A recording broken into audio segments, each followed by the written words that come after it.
거대한 유리창으로 도시 전경이 한눈에 내려다 보이는 회장실.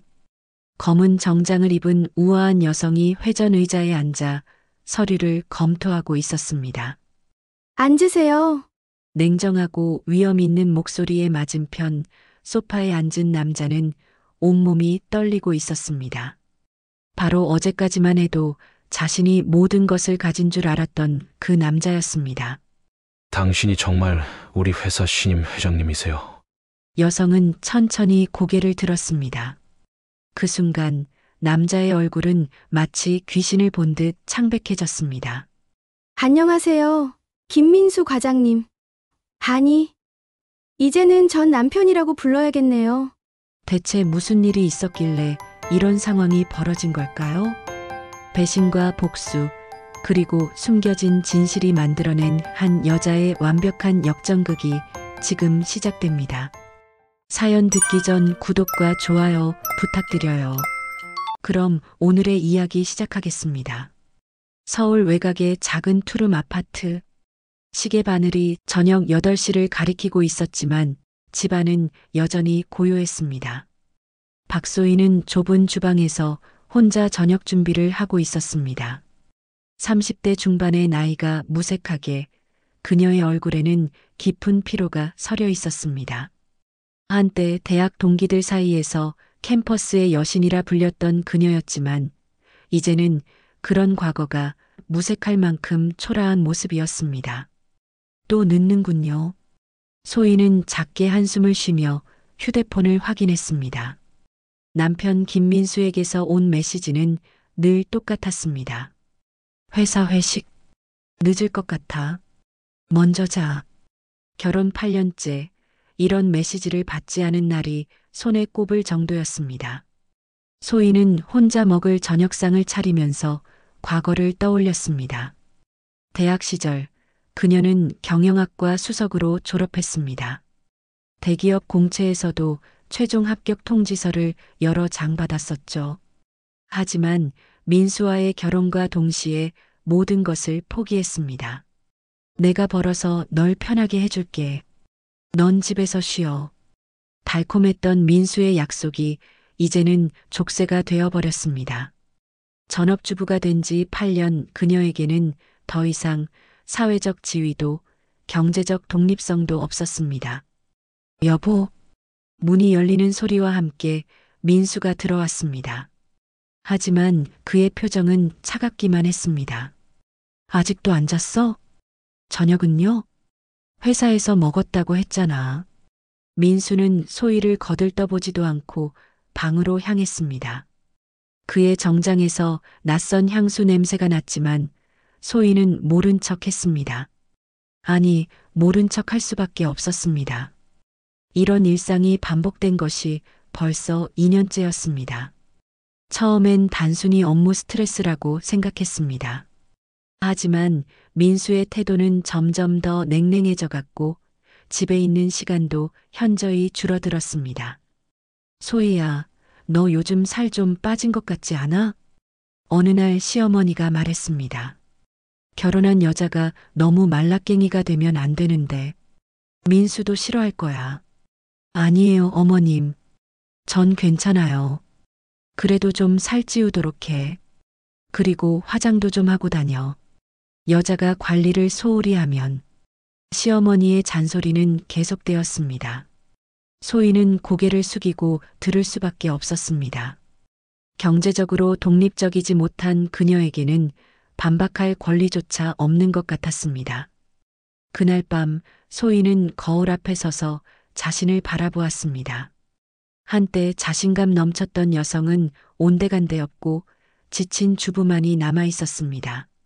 내가 언제부터 이렇게 됐을까? 하지만 자문자답할 시간도 없이 민수의 차가운 목소리가 들렸습니다. 불 좀 꺼줘. 내일 중요한 회의 있다고. 소희는 조용히 전등을 껐습니다. 어둠 속에서 민수의 규칙적인 숨소리가 들렸지만 그녀만 홀로 잠들지 못했습니다. 다음 날 아침 민수는 평소보다 일찍 일어났습니다.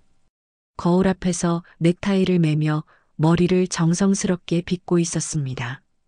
오늘은 왜 이렇게 일찍요? 회사에 중요한 일 있어서. 그럼 저녁은요? 늦을 거야. 기다리지 마. 민수는 소희가 준비한 아침 식사는 거들떠보지도 않고 나갔습니다. 소희는 혼자 남은 식탁에서 김이 모락모락 나는 계란말이를 바라보았습니다. 언제까지 이렇게 살아야 할까? 하지만 그녀에게는 다른 선택지가 없어 보였습니다. 8년간의 공백, 사회에서 완전히 단절된 삶. 설령 이혼을 한다 해도 그녀가 받을 수 있는 위자료나 재산 분할은 많지 않을 것이었습니다. 민수의 월급은 많지 않았고 특별한 재산도 없었으니까요. 오후가 되자 소희는 마트에 장을 보러 나갔습니다. 계산대에서 카드를 내미는데 직원이 난처한 표정을 지었습니다.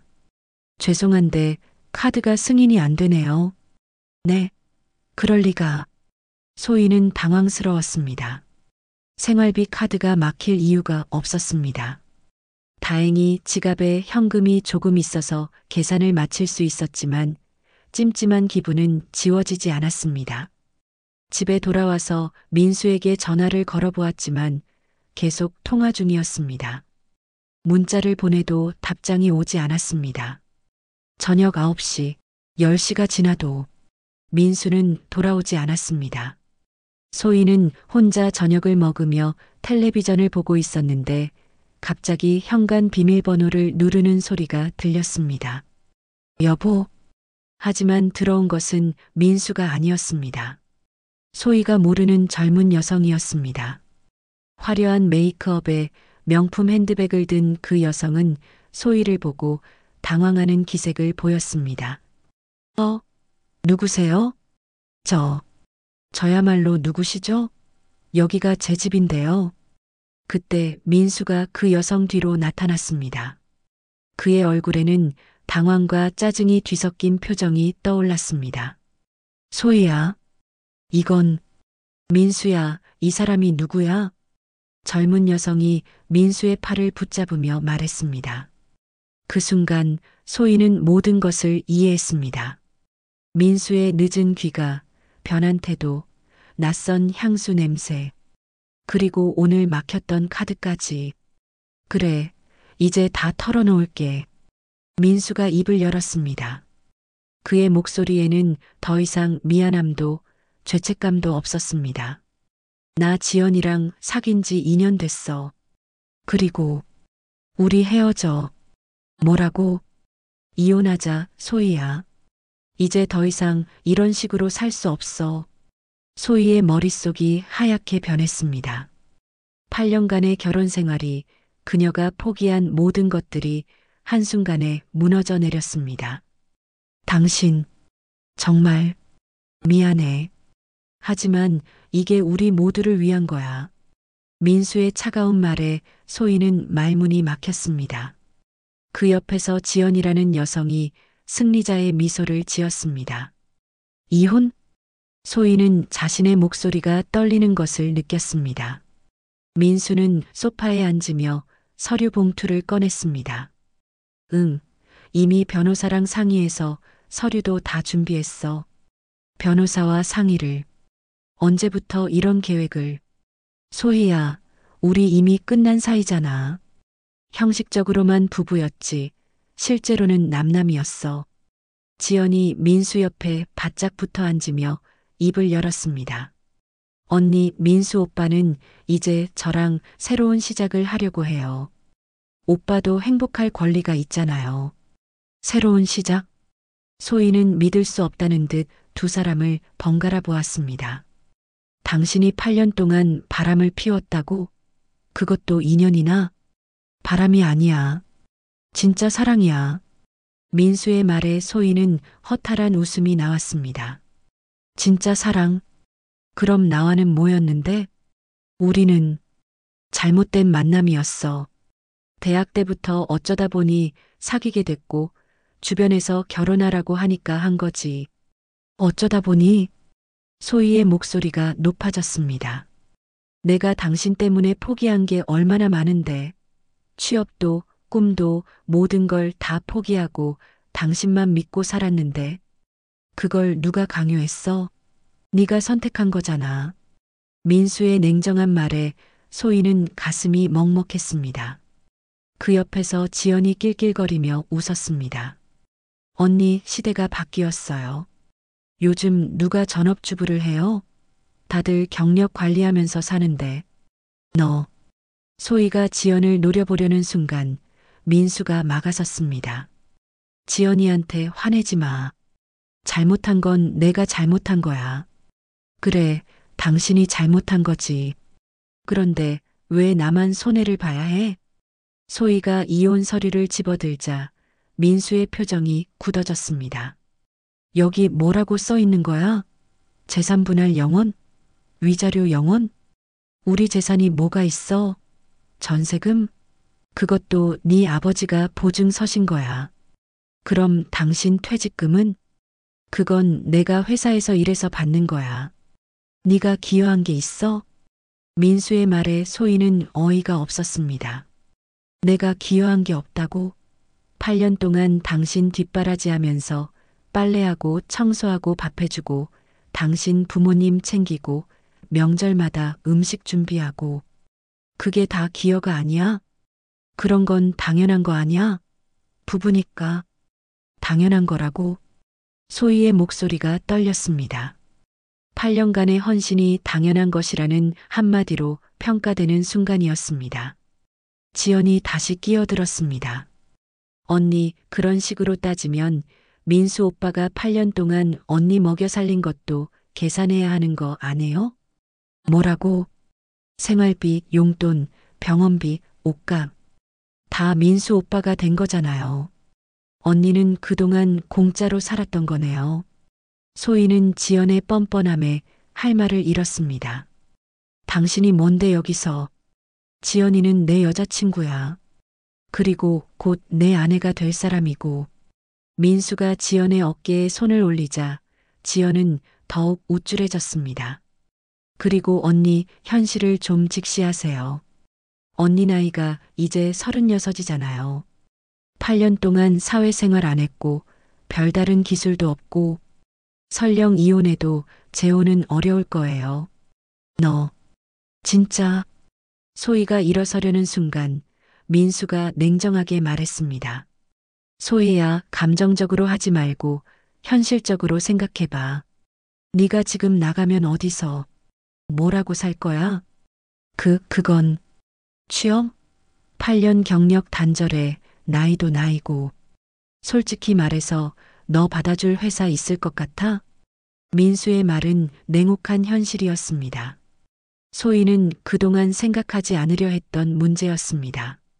부모님한테가 너네 아버지 사업 망해서 지금 겨우겨우 사시는데 딸까지 떠안으실 여력이 있을까? 그만해. 친구들, 다들 자기 생활하기 바쁜데 누가 너 같은 짐을 받아줄까? 민수의 말은 점점 더 잔인해졌습니다. 하지만 그 모든 말이 사실이라는 것이 소희를 더욱 절망적으로 만들었습니다. 그러니까 조용히 이혼 서류에 사인하고 새 출발하는 게 서로에게 좋아. 새 출발이라고? 소희는 울먹이는 목소리로 물었습니다. 맨몸으로 세상에 나가서 어떻게 새 출발을 해? 그건 네 문제지. 내가 왜 책임져야 해? 그때 지연이 달콤한 목소리로 말했습니다. 언니, 저희가 도와드릴게요. 제가 아는 식당에서 설거지 자리가 있다던데 소개해드릴까요? 설거지? 네, 나이 있으신 분들도 하는 일이라 괜찮을 거예요. 하루에 몇 시간씩만 하면 되고. 지연의 말에 소희는 주먹을 꽉 쥐었습니다. 당신들, 정말 너무하는 거 아니야? 뭐가 너무해? 현실적인 대안을 제시해 준 건데. 민수가 시계를 보며 일어났습니다. 소희야, 오늘까지 생각해봐. 내일까지 답 안 하면 내가 일방적으로 진행할 거야. 일방적으로? 응. 가정법원에 이혼 소송 낼 거야. 그럼 더 복잡해지고 더 오래 걸리고 결과는 똑같아. 민수는 지연과 함께 현관으로 향했습니다. 참, 이 집 전세 계약도 다음 달에 만료야. 갱신 안 할 거니까 알아서 나갈 곳 찾아봐. 문이 닫히는 소리가 집안에 메아리 쳤습니다. 소희는 혼자 남은 거실에서 멍하니 서 있었습니다. 손에는 차가운 이혼 서류가 들려 있었습니다. 8년이 이렇게 끝나는 거야? 소희는 바닥에 주저앉으며 눈물을 흘렸습니다. 하지만 울고 있을 시간도 없었습니다. 내일까지 그녀에게는 선택의 여지가 없었습니다. 그날 밤 소희는 잠들지 못하고 천장을 바라보았습니다. 민수의 말이 계속 머릿속을 맴돌았습니다. 현실을 직시하라. 네가 어디서 뭐라고 살 건데? 정말 그럴까요? 정말 그녀에게는 다른 선택의 여지가 없는 걸까요? 다음 날 아침 소희는 빨간 눈으로 일어났습니다. 밤새 울고 또 울었지만 답은 나오지 않았습니다. 현관 앞에 민수가 가져다 놓은 이혼 서류가 그대로 놓여 있었습니다. 그 위에 볼펜까지 정성스럽게 올려두었습니다. 정말 친절하시네. 소희는 쓴웃음을 지으며 서류를 집어들었습니다. 재산분할 영원, 위자료 영원, 양육비. 아이도 없으니 해당 사항 없음. 8년의 결혼 생활이 이 한 장의 종이로 요약되었습니다. 휴대폰이 울렸습니다. 민수였습니다. 결정했어? 민수야. 정말 다른 방법은 없을까? 소희야, 이미 끝난 얘기야. 나도 지연이도 더 이상 기다릴 수 없어. 기다릴 수 없다고? 지연이가 임신했어. 소희는 휴대폰을 떨어뜨릴 뻔했습니다. 뭐라고? 3개월 됐어. 그러니까 더 이상 미룰 수 없어. 임신을. 소희의 목소리가 떨렸습니다. 그녀와 민수는 8년 동안 아이가 생기지 않아서 고민이 많았습니다. 병원에서 검사를 받아봐도 특별한 문제는 없다고 했는데, 그럼 그동안 나한테는 왜 아이가? 모르겠어. 운명인가 보지 뭐. 민수의 무책임한 대답에 소희는 가슴이 미어지는 것을 느꼈습니다. 참, 오늘 오후에 지연이랑 같이 갈 거니까 그때까지 짐 정리해도. 짐 정리? 당연히 나가야지. 내일부터 지연이가 들어올 거야. 내일부터? 응. 지연이가 임신해서 혼자 있으면 안 되잖아. 소희는 현기증이 났습니다. 하루 만에 모든 것이 바뀌었습니다. 어디로 가라는 거야? 그건 네가 알아서 해. 민수야, 제발. 소희야, 나도 힘들어. 더 이상 이런 식으로 하지 말자. 전화가 끊어졌습니다. 소희는 멍하니 휴대폰을 내려다보았습니다. 정말 이렇게 되는 거야? 소희는 집안을 둘러보았습니다. 8년간 정성스럽게 꾸민 작은 공간들, 거실 한쪽에 놓인 화분, 부엌에 걸린 그녀가 직접 수놓은 앞치마, 침실벽에 걸린 신혼 때 찍은 사진.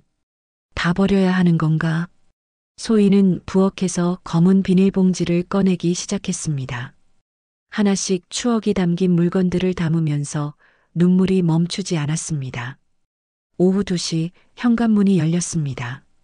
민수와 지연이 들어왔습니다. 지연은 예쁜 원피스를 입고 있었고 배가 살짝 나와 보였습니다. 어머, 언니 정말 짐 쌌네요? 지연이 신기하다는 듯이 말했습니다. 여기 진짜 좁네. 민수 오빠, 우리 좀 더 넓은 데로 이사 가면 안 될까요? 그래야지. 애기 생각하면 이런 데서는 안 되지. 두 사람은 소희가 있는 것도 모르는 듯이 대화를 나누었습니다. 짐 다 쌌어? 민수가 소희에게 물었습니다. 응. 그럼 열쇠 놓고 가. 소희는 키링에서 집열쇠를 빼려다가 손이 멈췄습니다. 민수야, 마지막으로 한 가지만 물어볼게. 뭔데? 정말 나를 사랑한 적이 없었어? 민수는 잠시 망설이더니 대답했습니다. 대학 때는 좋아했지. 하지만 사랑이라고 하기에는. 그냥 익숙했던 것 같아. 익숙함. 미안해. 솔직하게 말하는 게 낫잖아. 지연이 민수의 팔을 잡으며 말했습니다. 오빠, 우리 이제 가요. 저 병원 예약 시간 있다고 했잖아요. 그래. 민수는 지연을 향해 환한 미소를 지었습니다. 소희가 8년 동안 한 번도 본 적 없는 표정이었습니다. 그럼, 가자. 두 사람이 나가려 할 때 소희가 마지막으로 말했습니다. 민수야. 왜? 후회하지 마. 뭘? 나를 버린 것. 민수는 잠시 소희를 바라보더니 고개를 돌렸습니다. 후회 안 해. 이게 맞는 거야. 문이 닫혔습니다. 소희는 텅 빈 집에 혼자 남았습니다. 저녁이 되자 소희는 짐 2개만 들고 집을 나섰습니다. 갈 곳이 없어서 일단 찜질방에서 하루를 보내기로 했습니다.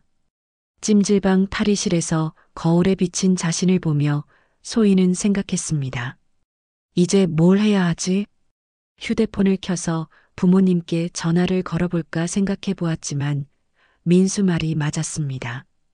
부모님은 아버지의 사업 실패로 지금 당장 자신들 생활도 어려운 상황이었습니다. 친구들 연락처를 보니 이미 8년 전부터 연락이 끊어진 사람들 뿐이었습니다.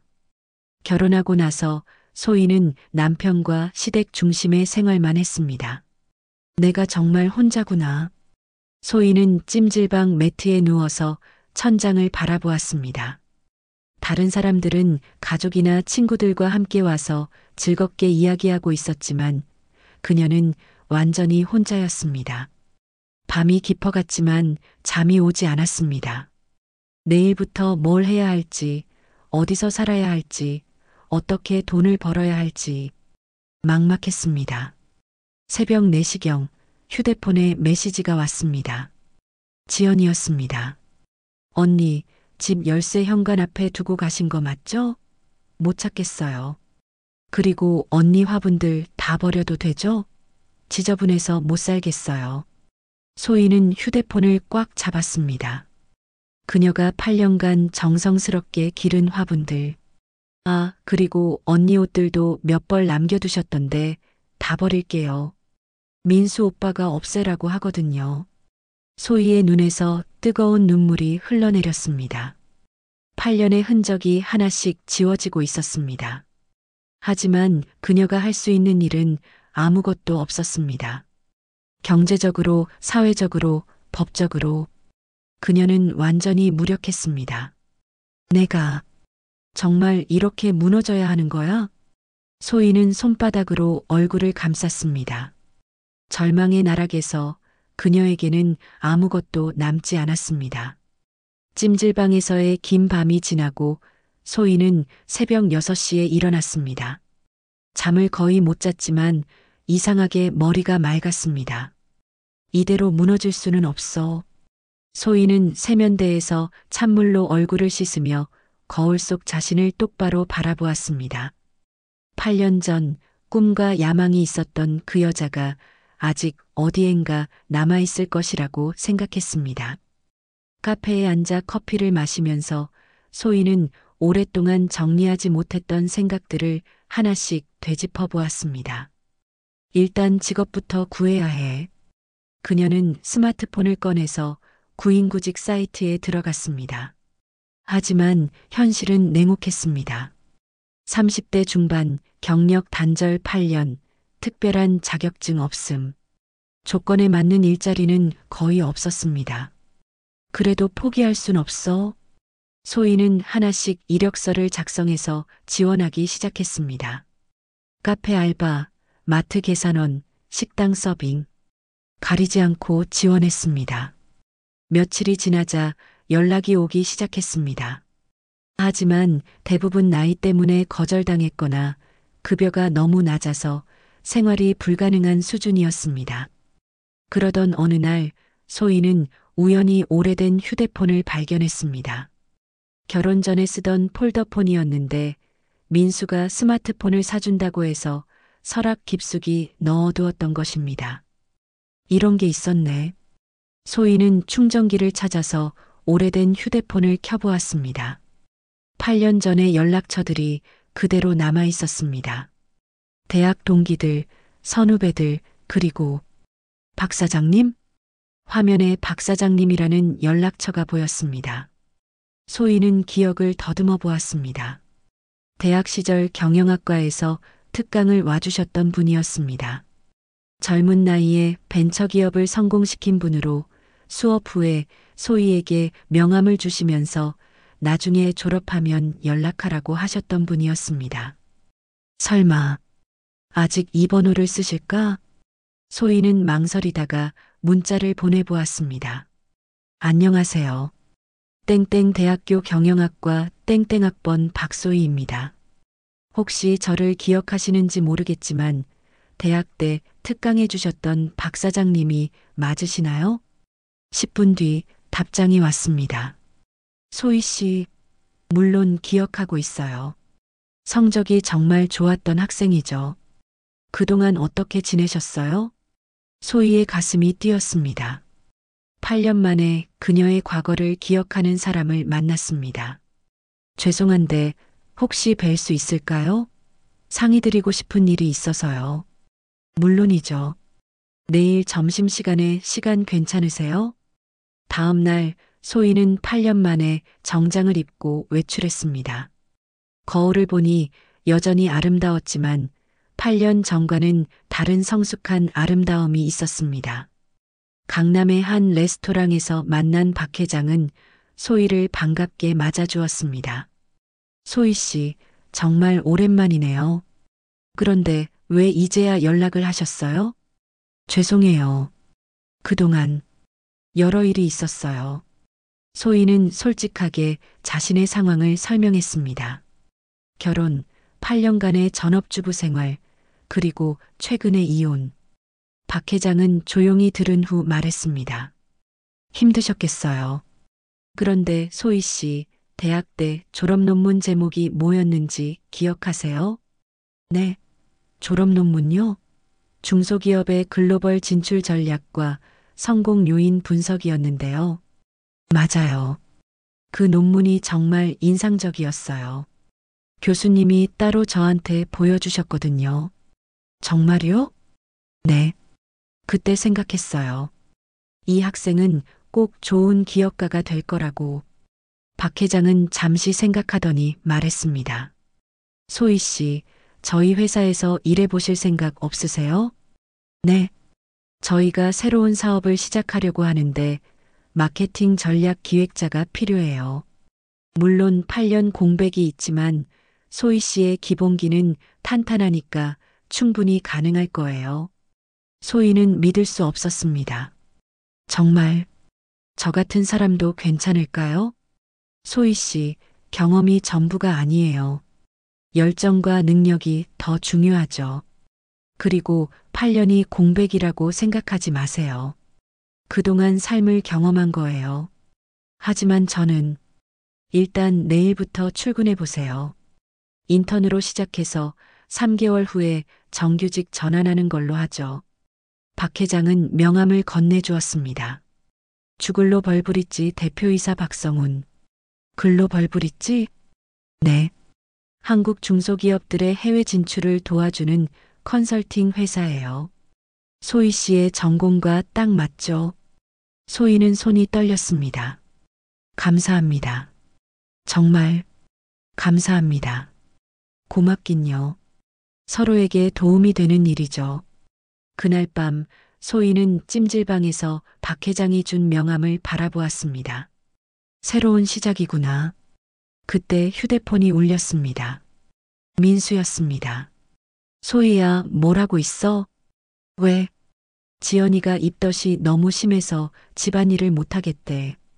며칠만 와서 도와줄 수 있을까? 소희는 어이가 없었습니다. 뭐라고? 며칠만이야. 지연이가 좀 안정될 때까지만. 당신, 정말. 소희는 말을 잇지 못했습니다. 자신을 버린 남편이 이제 와서 도움을 요청한다는 것이 믿어지지 않았습니다. 안 돼. 뭐? 안 된다고 했어. 나는 이제 바빠. 바쁘다고? 넌 뭘 하는데 바빠? 내일부터 회사 다녀.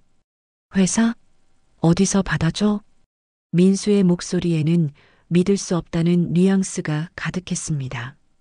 그건 네가 알 필요 없어, 소희야. 장난치지 마. 네가 무슨 회사를 다녀?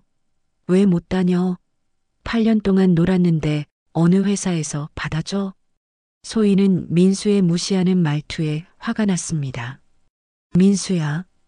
응. 앞으로 나한테 연락하지 마. 뭐? 우리는 이제 남남이야. 당신이 그렇게 하고 싶어 했잖아. 소희야, 너 지금. 그리고 지연이한테 전해줘. 내가 기른 화분들 버렸다면서?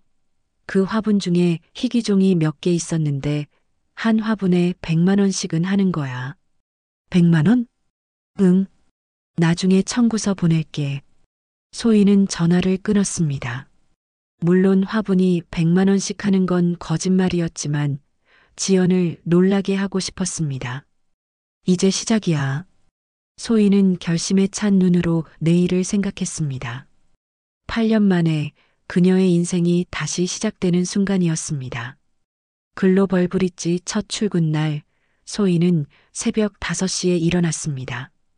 찜질방에서 깔끔하게 씻고 유일한 정장을 입고 회사로 향했습니다. 박소희 인턴입니다. 아, 박 회장님이 말씀해 주신 분이시군요. 저는 김 차장입니다. 김 차장은 소희를 사무실로 안내했습니다.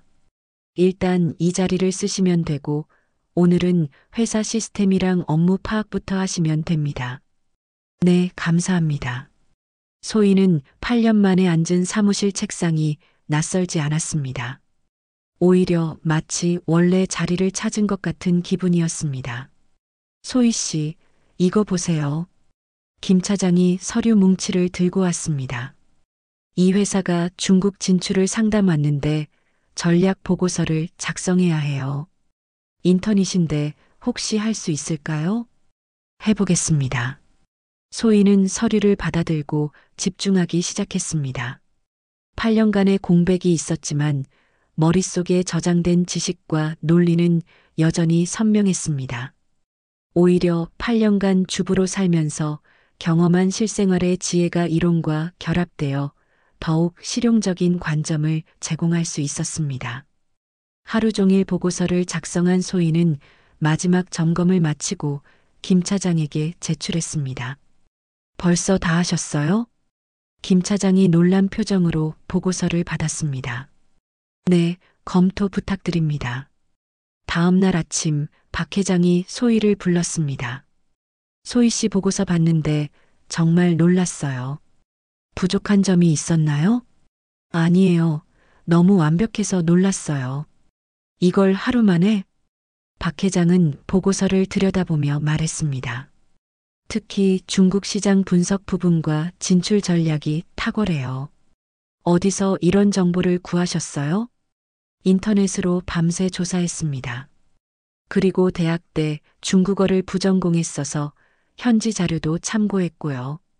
중국어도 하세요? 네, 조금. 사실 소희는 대학 시절 중국어 실력이 상당했습니다. HSK 6급까지 취득했었는데 결혼 후에는 쓸 일이 없어서 묻어두었던 것입니다. 소희 씨, 오늘 클라이언트 미팅에 함께 가실래요? 제가요? 네. 소희 씨가 작성한 보고서니까 직접 설명해 주시는 게 좋을 것 같아요. 그날 오후 소희는 생전 처음 비즈니스 미팅에 참석했습니다. 클라이언트는 중견 제조업체 회장이었습니다. 박 회장님, 이분이 보고서를 작성하신 분인가요? 네, 저희 박소혜 과장입니다. 박 회장이 소희를 과장이라고 소개하자 소희는 깜짝 놀랐지만 당황하지 않고 프레젠테이션을 시작했습니다. 안녕하세요. 금번 귀사의 중국 진출 프로젝트를 담당하게 된 박소희입니다. 소희의 설명은 체계적이고 논리적이었습니다. 8년 전의 실력에 더해 주부로서 겪은 실생활의 경험이 더해져 더욱 설득력 있었습니다. 와, 정말 대단하시네요. 이런 분석은 처음 봅니다. 클라이언트가 감탄했습니다. 특히 현지 소비자 심리 분석 부분이 인상적입니다. 어떻게 이렇게 세밀하게 파악하셨죠? 8년간 주부로 살면서 소비자의 심리를 이해할 수 있었습니다. 물건을 살 때 어떤 점을 고려하는지, 어떤 마케팅에 반응하는지 몸소 경험했거든요. 아, 그런 경험이 이런 식으로 활용될 수 있군요. 미팅이 끝나고 클라이언트가 말했습니다. 박 회장님, 저희는 박 과장님과 함께 일하고 싶습니다. 언제부터 프로젝트를 시작할 수 있을까요? 회사로 돌아온 박 회장이 소희에게 말했습니다. 소희 씨, 인턴 기간 없이 바로 정규직으로 전환하죠. 그리고 과장 직급으로. 정말요? 네. 능력이 증명됐으니까요. 그날 저녁 소희는 숙소로 가면서 휴대폰을 확인했습니다. 민수에게서 온 문자가 여러 개 있었습니다. 소희야, 정말 회사 다니는 거야? 어느 회사인데? 연락 좀 해봐. 소희는 무시하고 지우려다가 마지막 문자를 보고 멈췄습니다. 지연이가 화분값으로 몇백만 원 배상하라고 하는데 장난이지? 소희는 미소를 지었습니다. 아직 시작도 안 했는데 벌써 흔들리네. 며칠 후 소희는 첫 월급을 받았습니다. 인턴 기간 없이 바로 정규직이 되었기 때문에 꽤 괜찮은 금액이었습니다. 이제 독립할 수 있겠어? 소희는 작은 원룸을 얻어 이사를 했습니다. 찜질방 생활을 끝내고 진짜 새로운 시작을 하는 것이었습니다. 그런데 이사한 지 일주일 후 회사에서 놀라운 소식을 들었습니다. 소희 씨, 혹시 이 회사 아세요? 김 차장이 신문 기사를 보여주었습니다. 대한테크놀로지? 모르는데요. 이 회사가 저희한테 컨설팅 의뢰를 했는데 직원이 박소혜 과장님을 지정해서 요청했어요. 저를요? 네. 박소혜 과장의 중국 진출 전략 보고서를 보고 감명받았다고 하네요. 소희는 대한테크놀로지라는 회사명을 다시 한번 읽어봤습니다. 어디서 들은 것 같은데. 혹시 이 회사 어디 있어요? 여기 보세요. 서울 강남구 테헤란로. 그 순간 소희의 표정이 굳어졌습니다. 그 주소는 민수가 다니는 회사 주소였습니다. 혹시 민수가 다니는 회사인가? 소희는 인터넷으로 대한테크놀로지를 검색해 봤습니다. 직원 현황을 보니 정말 김민수의 이름이 있었습니다. 설마 민수가 내가 어디서 일하는지 알아낸 거야? 그날 오후 민수에게서 전화가 왔습니다. 소희야, 너 글로벌브릿지에서 일한다며? 어떻게 알았어? 우리 회사에서 글로벌브릿지한테 컨설팅 의뢰했는데 담당자가 박소혜 과장이래. 민수의 목소리에는 당황스러움과 동시에 무시하는 듯한 톤이 섞여 있었습니다. 그래서 과장이라고? 인턴 아니었어? 승진했어. 승진을. 말도 안 돼. 며칠 일했다고 승진을 해? 그건 네가 알 일이 아니야. 소희야, 솔직히 말해봐. 무슨 수 쓴 거야? 무슨 수? 여자가 그렇게 빨리 승진하는 건 이상하잖아. 민수의 말에 소희는 기가 막혔습니다. 당신, 아직도 그런 식으로 생각해? 아니면 뭐야? 정말 실력만으로?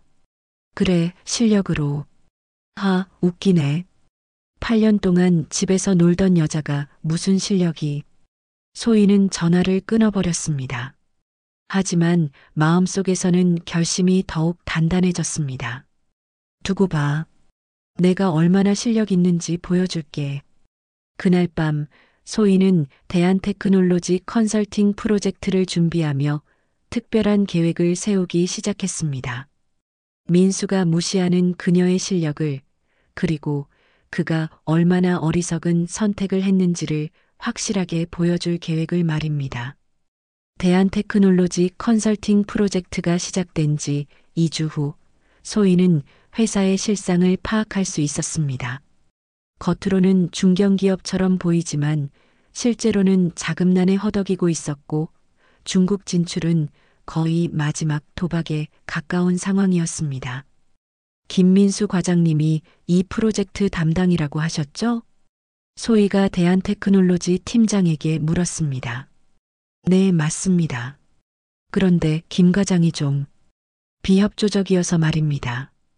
비협조적이다 함은 자료 제출도 늦고 미팅 때도 자주 빠지고 마치 이 프로젝트를 반대하는 것 같아요.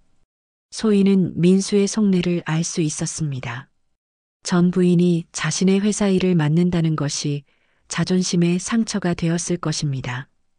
그날 오후 드디어 민수와 지연이 함께 미팅에 참석했습니다. 안녕하세요. 박소희 과장입니다. 소희가 정중하게 인사하자 민수는 어색하게 고개를 끄덕였습니다. 지연은 배가 더 부른 상태로 민수 옆에 앉아 있었습니다. 지연이는 왜 왔어? 소희가 조용히 물었습니다. 지연이가 회사 일을 도와주고 있어요. 민수가 대답했습니다. 회사 일을? 네, 저 경영학과 출신이거든요. 그리고 민수 오빠가 힘들어해서 지연이 끼어들었습니다. 소희는 자료를 펼치며 프레젠테이션을 시작했습니다. 하지만 중간중간 민수가 트집을 잡았습니다. 이 데이터가 정확한 건가요?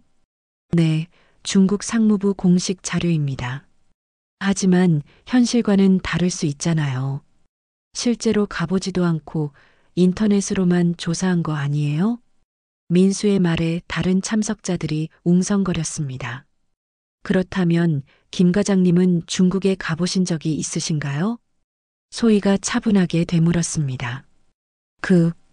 그건 저는 이 프로젝트를 위해 지난주 중국 상하이와 베이징을 다녀왔습니다. 직접 현지 조사를 통해 확인한 자료들입니다. 소희가 사진 자료를 보여주자 민수는 할 말을 잃었습니다. 미팅이 끝나고 민수와 지연이 소희에게 다가왔습니다. 소희야, 잠깐 얘기 좀 하자. 여기서 하세요.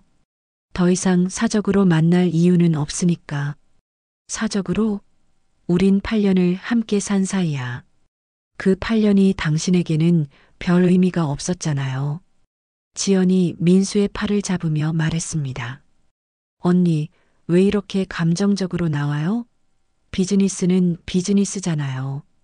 감정적? 소희가 지연을 바라보았습니다. 제가 언제 감정적으로 했나요? 오히려 김 과장님이 개인적인 감정 때문에 업무를 방해하고 계시는 것 같은데요. 업무 방해라니 그런 게 아니야. 민수가 급하게 말했습니다. 그럼 뭐예요? 자료 제출 지연, 미팅 불참, 그리고 오늘처럼 근거 없는 트집. 이게 정상적인 업무 태도라고 생각하세요? 민수는 대답을 못했습니다. 실제로 그가 한 행동들이었으니까요. 소희야, 그냥 다른 사람이 이 프로젝트를 맡으면 안 될까? 네. 너도 불편하고 나도 불편하고 서로를 위해서 말이야. 소희는 민수의 말에 실소를 금할 수 없었습니다. 김 과장님, 이 프로젝트는 회사가 공식적으로 저희에게 의뢰한 것입니다. 개인적인 감정으로 담당자를 바꾸라고 요구하시는 건가요? 그런 게 아니라. 그럼 뭐예요? 혹시 제가 여자라서요? 아니면 전 부인이라서요? 소희의 날카로운 질문에 민수는 말문이 막혔습니다. 그때 지연이 화를 내며 일어났습니다. 언니, 지금 우리를 협박하는 거예요? 협박이라고요? 민수 오빠를 곤란하게 만들려고 일부러 이러는 거 아니에요? 지연의 말에 소희는 차분하게 대답했습니다. 저는 오직 일만 생각하고 있습니다. 협박이 아니라 전문가로서 최선을 다하고 있을 뿐이에요. 전문가라고? 몇 달 전까지 집에서 놀던 사람이 지연의 말에 순간 미팅룸이 조용해졌습니다. 지연아, 그만해. 민수가 말렸지만 지연은 계속했습니다. 언니가 진짜 실력이 있다면 8년 전에 왜 포기했어요? 그때는 실력이 없어서 포기했는데 지금 갑자기 실력자가 됐다고요? 소희는 지연을 똑바로 바라보았습니다. 그럼 당신은 어떤가요? 다른 사람의 남편을 빼앗는 실력은 있나 보네요? 뭐라고요? 아, 죄송해요. 너무 사적인 얘기였네요. 그럼 업무 얘기만 하죠. 소희는 자료를 정리하며 말했습니다. 김 과장님, 다음 주까지 중국 파트너사 컨택 리스트를 제출해 주세요. 그리고 제품 샘플도 준비해 주시고요. 샘플? 그건 시간이 부족하다고요? 그럼 이 프로젝트를 포기하시겠다는 건가요? 소희의 말에 다른 임원들이 술렁였습니다. 아니, 그런 게 아니야. 그럼 언제까지 가능하세요? 민수는 궁지에 몰렸습니다. 실제로 샘플 준비는 그가 맡은 업무였고 계속 미뤄왔던 것이었습니다. 일주일. 좀 빠듯하지만 해보겠습니다. 감사합니다. 그럼 다음 미팅 때 확인하죠. 미팅이 끝나고 나서 지연이 민수에게 따졌습니다. 오빠, 왜 소희한테 끌려다녀요? 끌려다닌다니. 아까 보니까 완전히 기죽어 있잖아요. 옛날 집에 있을 때는 그렇게 무시하면서 지금은 상황이 달라. 뭐가 달라요? 여전히 소희는 소희인데 민수는 대답할 수 없었습니다. 정말 상황이 달라졌다는 것을 그도 느끼고 있었습니다. 예전의 소희와 지금의 소희는 완전히 다른 사람 같았습니다. 그날 저녁 지연이 민수를 설득했습니다. 오빠, 저 여자를 그냥 둬서는 안 돼요. 뭘 어떻게 하라는 거야? 소희가 뭔가 꿍꿍이가 있는 것 같아요. 왜 하필 우리 회사 프로젝트를 맡겠다고 했을까요? 그냥 일이니까 그런 거 아닐까? 아니에요. 분명 복수할 생각이에요. 지연은 민수를 더욱 부추겼습니다. 오빠, 소희를 완전히 무너뜨려야 해요. 그래야 우리가 평안하게 살 수 있어요. 무너뜨린다고? 네. 소희의 약점을 찾아서 회사에서 쫓아내는 거예요. 민수는 망설였지만 지연의 계속된 설득에 점점 마음이 흔들리기 시작했습니다. 어떻게? 일단 소희가 어떻게 이렇게 빨리 승진했는지 알아봐요. 분명 뭔가 수상한 구석이 있을 거예요. 지연의 눈에는 아기가 가득했습니다. 그녀는 소희가 자신들의 행복을 위협한다고 생각했고 어떤 수를 써서라도 제거해야 한다고 믿었습니다. 다음 날부터 민수와 지연은 소희에 대한 뒷조사를 시작했습니다. 하지만 그들이 모르는 것이 있었습니다. 소희 역시 그들의 움직임을 주시하고 있었다는 것을 말입니다. 2주 후 대한테크놀로지에서 긴급 임직원 회의가 소집되었습니다. 회사의 자금난이 심각해지면서 구조조정이 불가피하다는 소문이 돌고 있었습니다. 민수는 불안한 마음으로 회의실에 들어섰습니다. 최근 소희의 컨설팅 프로젝트 때문에 스트레스가 이만저만이 아니었는데 이제 회사 사정마저 어려워진 것입니다. 여러분, 중요한 발표가 있겠습니다. 인사팀장이 긴장한 표정으로 말했습니다. 먼저 좋은 소식부터 말씀드리겠습니다. 저희 회사가 새로운 투자자를 만나게 되었고 경영권 인수를 통한 회사 정상화가 결정되었습니다. 직원들 사이에서 안도의 한숨이 흘러나왔습니다. 그리고 새로운 경영진을 소개해 드리겠습니다. 오늘부터 저희 회사의 신임 회장님이 오셨습니다. 회의실 뒤쪽 문이 열렸습니다. 모든 사람들이 뒤를 돌아보았습니다. 그리고 그 순간 민수의 얼굴은 창백해졌습니다. 검은색 정장을 입고 우아하게 걸어 들어오는 여성, 바로 박소희였습니다. 안녕하세요. 오늘부터 대한테크놀로지의 신임 회장을 맡게 된 박소희입니다. 회의실은 순간 정적에 잠겼습니다.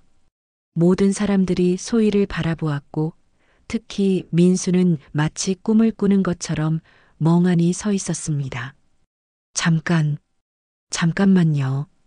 민수가 떨리는 목소리로 말했습니다. 박소희, 당신이 왜? 김민수 과장님, 놀라셨나요? 소희는 차분한 미소를 지으며 단상으로 올라갔습니다. 제가 여러분께 인사드리겠습니다. 저는 글로벌브릿지 대표이사이자 오늘부터 이 회사의 대주주가 된 박소희입니다. 대표이사라고? 민수는 더욱 당황했습니다. 과장이라고 했잖아요. 아, 그건 제가 겸직하는 직책이었습니다. 글로벌브릿지는 제가 설립한 회사거든요. 소희의 설명에 회의실은 더욱 술렁였습니다. 설립했다고? 네. 정확히는 박성훈 회장님과 공동으로 설립했습니다. 박 회장님은 자금을, 저는 경영 전략을 담당하는 구조였죠. 소희는 프레젠테이션을 시작했습니다. 먼저 이 회사의 현황을 말씀드리겠습니다.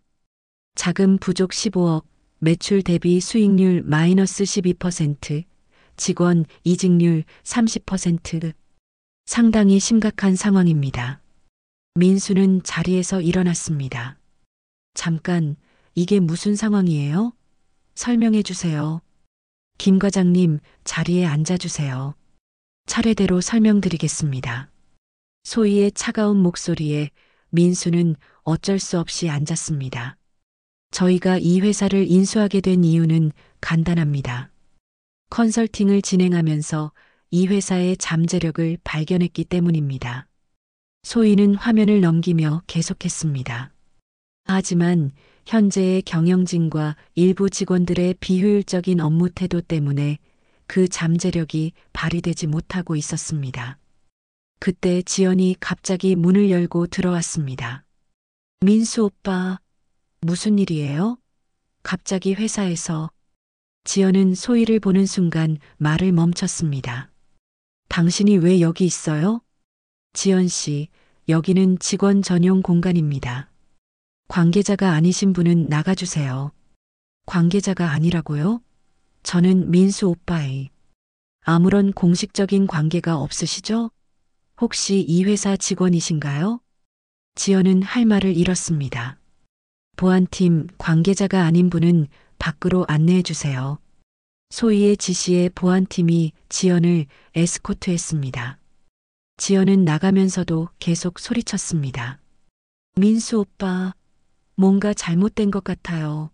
소희가 우리를 함정에 빠뜨린 거예요. 문이 닫히고 회의실은 다시 조용해졌습니다. 그럼 계속해서 앞으로의 계획을 말씀드리겠습니다. 소희는 태연하게 프레젠테이션을 이어갔습니다.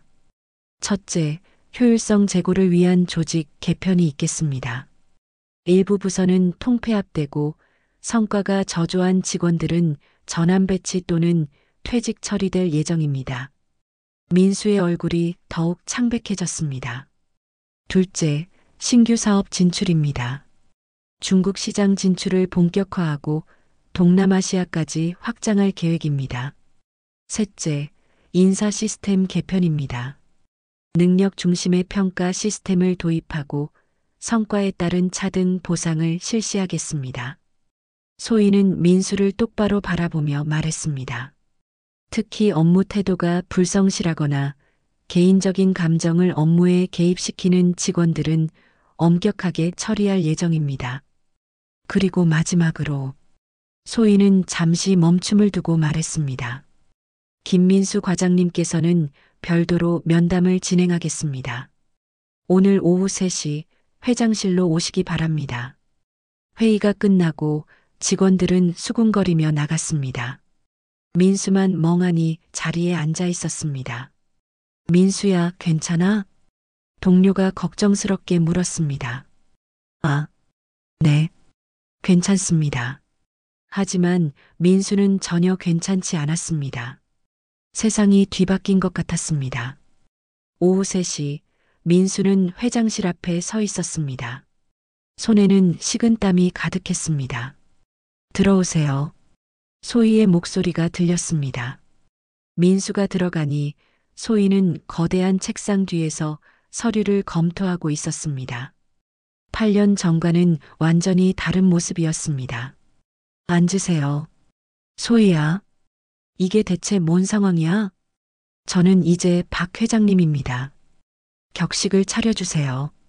소희의 차가운 말에 민수는 당황했습니다. 박 회장님, 설명 좀 해주세요. 어떻게 이런 일이 궁금하시군요. 소희는 서류를 내려놓고 민수를 바라보았습니다. 사실 저는 대학 졸업 후에 취업을 하지 않은 게 아니었습니다. 박성훈 회장님의 회사에 입사해서 일을 했어요. 물론 당신 몰래. 민수는 믿을 수 없다는 표정을 지었습니다. 결혼한 후에도 재택근무로 계속 일했고 3년 후에는 임원이 되었죠. 그럼 집에서 뭘 했다는 거야? 일했죠. 당신이 회사에 간 사이에 미팅하고 보고서 쓰고 해외 출장도 갔어요. 해외 출장?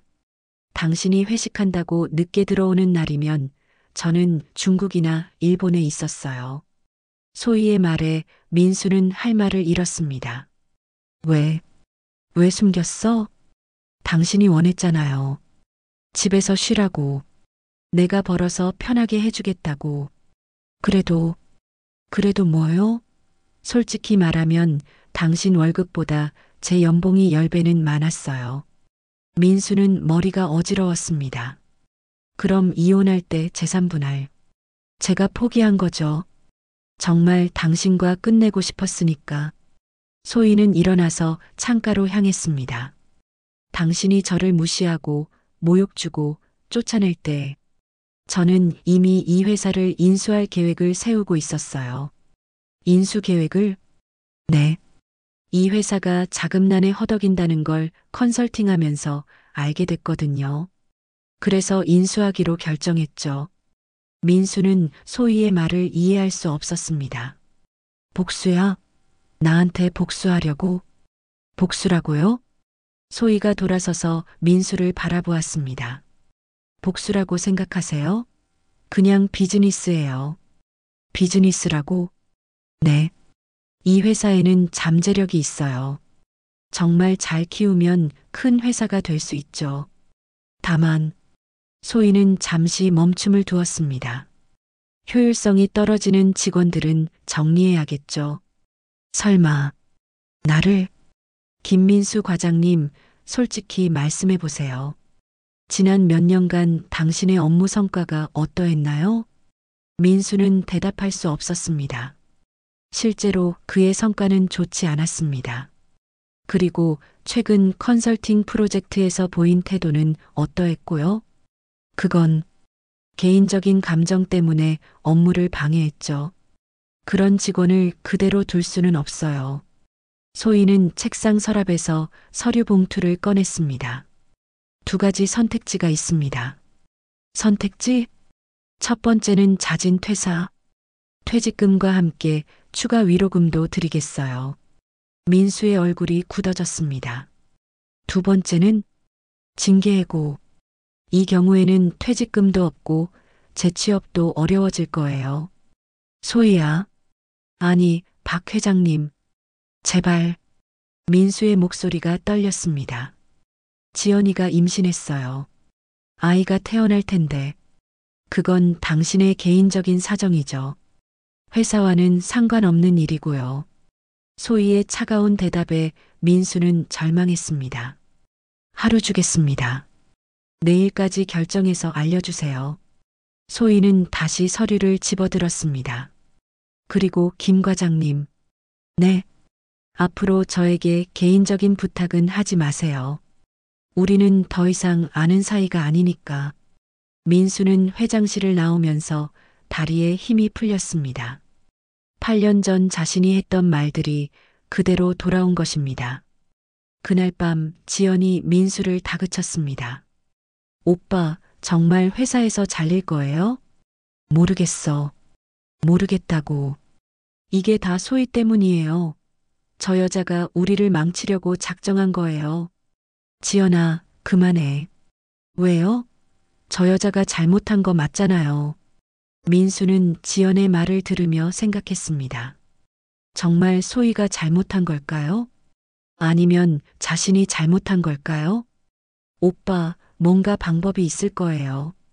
소희의 약점을 찾아서. 약점?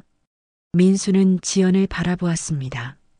더 이상 약점 같은 건 없어. 소희는 내가 생각했던 것보다 훨씬 대단한 사람이었어.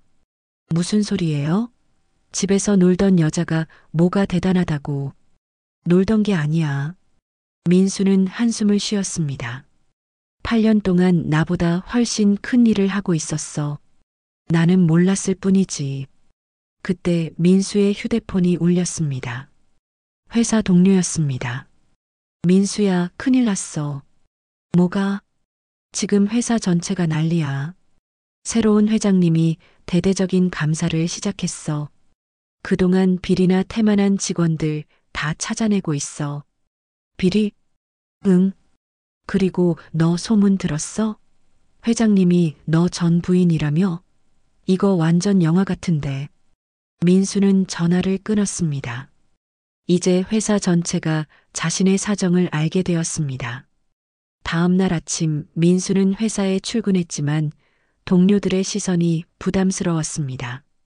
어떤 이는 동정 어린 눈으로, 어떤 이는 호기심 어린 눈으로 그를 바라보았습니다. 김 과장님, 회장님이 찾으세요. 비서가 와서 말했습니다. 민수는 무거운 발걸음으로 회장실로 향했습니다. 결정하셨나요? 소희가 물었습니다. 자진 퇴사하겠습니다. 현명한 선택이세요. 소희는 서류를 내밀었습니다. 퇴직금과 위로금까지 포함해서 5천만 원입니다. 새로운 시작하시는데 도움이 되길 바랍니다. 5천만 원?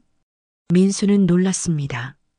생각보다 큰 금액이었습니다. 감사합니다. 그리고 김 과장님. 네. 앞으로 잘 사세요. 진심으로. 소희의 말에는 더 이상 분노나 원망이 없었습니다.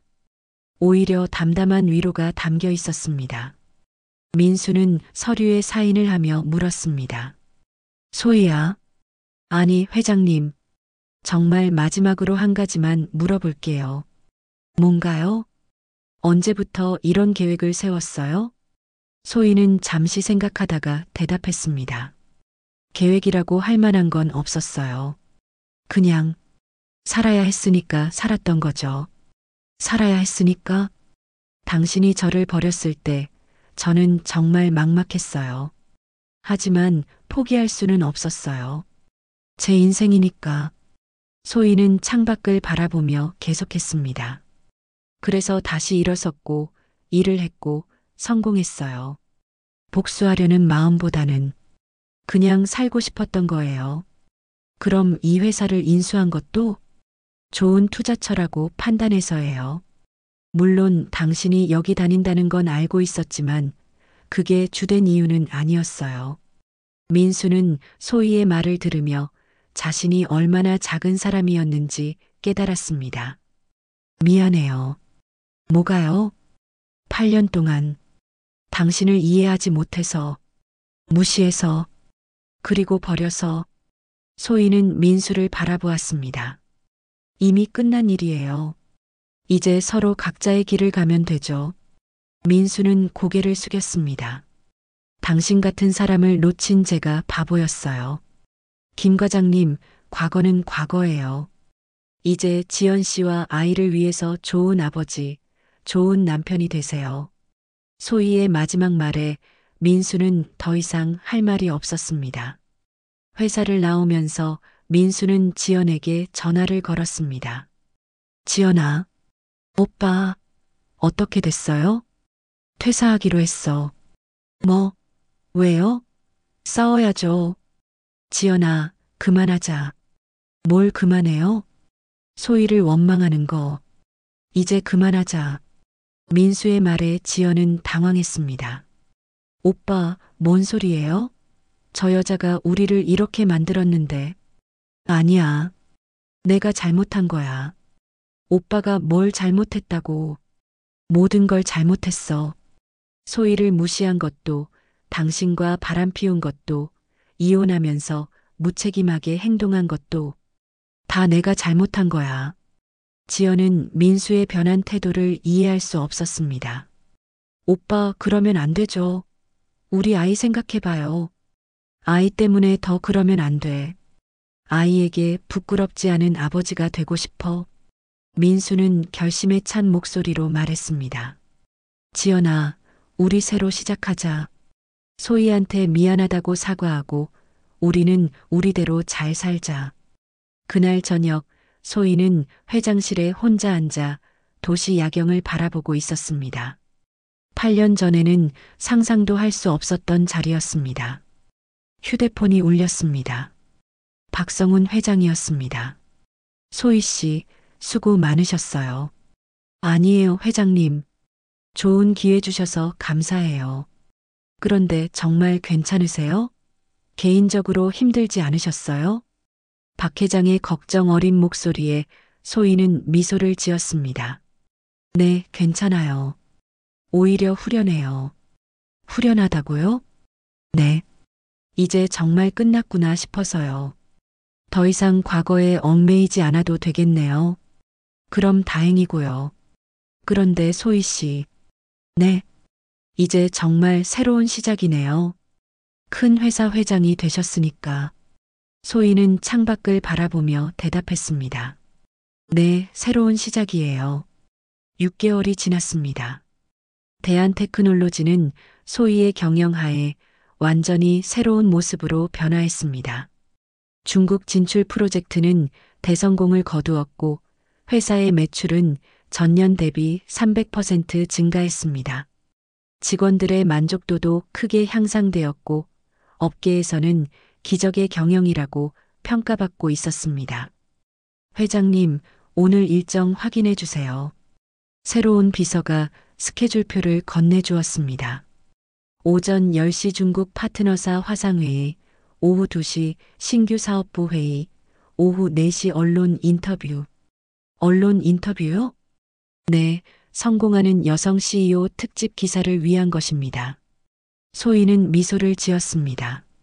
8개월 전만 해도 상상할 수 없었던 일들이었습니다. 오후 인터뷰에서 기자가 물었습니다. 회장님, 이렇게 빠른 시간에 성공할 수 있었던 비결이 뭔가요? 비결이라고 할 만한 건 없어요. 다만 포기하지 않았던 것 같아요. 포기하지 않았다는 게? 소희는 잠시 생각하다가 대답했습니다. 인생에는 예상치 못한 일들이 많이 일어나죠. 좋은 일도 있고 나쁜 일도 있어요. 하지만 중요한 건 그런 일들에 휘둘리지 않고 자신의 가치를 믿는 거예요. 자신의 가치요? 네. 저는 8년 동안 전업주부로 살았어요. 그때 많은 사람들이 저를 경력 단절 여성, 사회에서 도태된 사람이라고 봤죠. 심지어 저 자신도 그렇게 생각할 때가 있었고요. 기자가 메모를 하며 고개를 끄덕였습니다. 하지만 그 8년도 제 인생의 소중한 시간이었어요. 그 경험이 있었기 때문에 지금의 제가 있을 수 있었죠. 구체적으로 어떤 도움이 되었나요? 소비자의 마음을 이해하게 됐어요. 가정을 꾸려나가는 일의 소중함도 알게 됐고요. 그리고 무엇보다 혼자서도 충분히 강할 수 있다는 걸 배웠어요.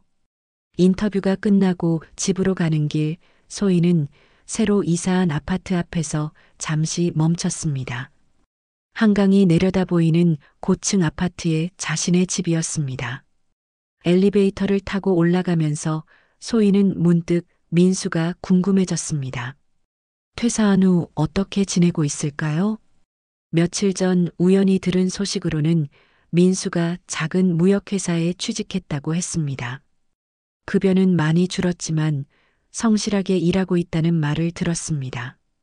그리고 지영과는 아직 결혼하지 않은 채로 동거하며 아이를 기다리고 있다고 했습니다. 잘 살고 있겠지. 소희는 중얼거리며 현관문을 열었습니다. 집안은 조용했지만 쓸쓸하지 않았습니다. 소희가 직접 선택한 가구들과 화분들로 채워진 공간은 따뜻하고 평화로웠습니다. 거실 한쪽에 놓인 화분들을 보며 소희는 웃음이 나왔습니다. 지연이 버렸다던 그 화분들을 기억해서 비슷한 종류로 새로 산 것이었습니다. 그때는 정말 화가 났었는데 이제는 그런 일들도 추억이 되었습니다. 저녁을 먹고 소파에 앉아 책을 읽던 소희에게 전화가 왔습니다. 박성훈 회장이었습니다. 소희 씨, 늦은 시간에 죄송해요. 괜찮아요, 회장님. 무슨 일이세요? 내일 신문 일면에 소희 씨 기사가 나온다네요. 8년 경력 단절을 딛고 대기업 CEO가 된 여성이라고. 벌써요? 네. 그런데 소희 씨, 정말 대단해요.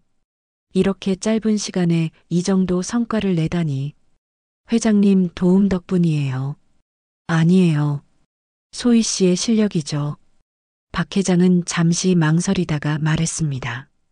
소희 씨, 혹시 시간 되시면 저녁 한번 같이 하시지 않겠어요? 개인적으로요. 소희는 잠시 놀랐습니다. 박 회장은 이미 이혼한 50대 중반의 성실한 사업가였습니다. 그동안 일적으로만 만났는데, 회장님, 부담스러우시면 괜찮아요. 그냥 한번 여쭤본 거예요. 소희는 잠시 생각했습니다. 새로운 시작이라면 모든 면에서 새로워져야 하는 거 아닐까요? 좋아요. 정말요? 네. 언제가 좋으세요? 이번 주말은 어떠세요? 좋아요. 전화를 끊고 소희는 거울을 보았습니다. 8개월 전과는 완전히 다른 여성이 서 있었습니다. 자신감 넘치고 당당하고 아름다운 여성이었습니다. 정말 새로운 시작이구나. 그날 밤 소희는 오랜만에 깊이 잠들었습니다. 악몽도 없고 불안함도 없는 평화로운 잠이었습니다. 다음 날 아침 신문 일면에는 정말 소희의 기사가 크게 실렸습니다. 포기하지 않으면 기적이 일어난다. 마이너스 박소의 대한테크놀로지 회장. 기사는 소희의 성공 스토리를 자세히 다뤘습니다. 경력 단절 8년, 이혼의 아픔, 그리고 화려한 재기까지 많은 여성들에게 희망을 주는 이야기였습니다. 회사에 출근하니 직원들이 축하 인사를 했습니다. 회장님, 기사 봤어요. 정말 멋있어요. 저희도 자랑스러워요. 소희는 직원들의 따뜻한 반응에 감동했습니다. 8개월 전 찜질방에서 절망했던 그때를 생각하면 정말 꿈만 같았습니다. 점심시간 소희는 회사 근처 카페에 갔습니다. 그곳은 8개월 전 처음 구직 활동을 하며 앉았던 그 카페였습니다. 같은 자리에 앉아 커피를 마시며 소희는 그때를 떠올렸습니다. 절망적이었지만 포기하지 않았던 그 마음이 지금의 자신을 만들었습니다. 고생했어, 소희야. 소희는 자신에게 말해주었습니다. 그동안 아무도 해주지 않았던 위로의 말을 스스로에게 건네는 것이었습니다. 그때 카페 입구에서 익숙한 실루엣이 보였습니다. 민수였습니다. 그런데 혼자가 아니었습니다. 배가 많이 부른 지연과 함께였습니다. 민수와 지연도 소희를 발견했습니다. 잠시 어색한 침묵이 흘렀습니다. 민수가 먼저 다가왔습니다. 소희야. 아니, 회장님. 신문 기사 봤어요. 안녕하세요. 소희는 차분하게 인사했습니다. 축하드려요. 정말 대단하세요. 민수의 목소리에는 진심 어린 감탄이 담겨 있었습니다. 감사해요. 지연도 어색하게 인사했습니다. 언니. 아니, 회장님. 저도 축하드려요. 고마워요. 몸은 괜찮으세요? 소희가 지연의 배를 보며 물었습니다. 네. 덕분에 건강해요. 다행이네요. 세 사람 사이에 다시 침묵이 흘렀습니다. 민수가 입을 열었습니다. 소희. 회장님. 정말 죄송해요. 그동안 많이 미안했어요. 괜찮아요. 이제 다 지난 일이에요. 정말 괜찮으세요? 네.